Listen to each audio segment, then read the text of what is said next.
ইদানিং আপনারা একটা বিষয় খেয়াল করছেন নাকি জানি না, কিন্তু আমার কাছে মনে হচ্ছে শুক্রবারটা খুব তাড়াতাড়ি আসছে।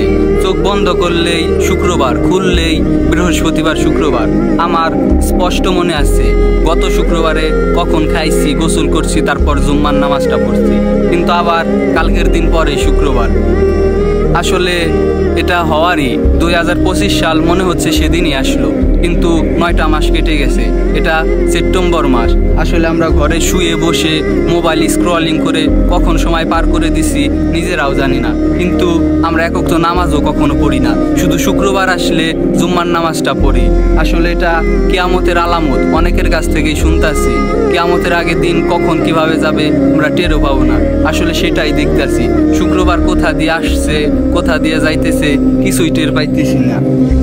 আসলে আমাদের উচিত 5 ওয়াক্ত নামাজ পড়া, আল্লাহর পথে ফিরে যাওয়া, দুনিয়াবি চিন্তা বাদ দিয়ে আখিরাত নিয়ে চিন্তা করা।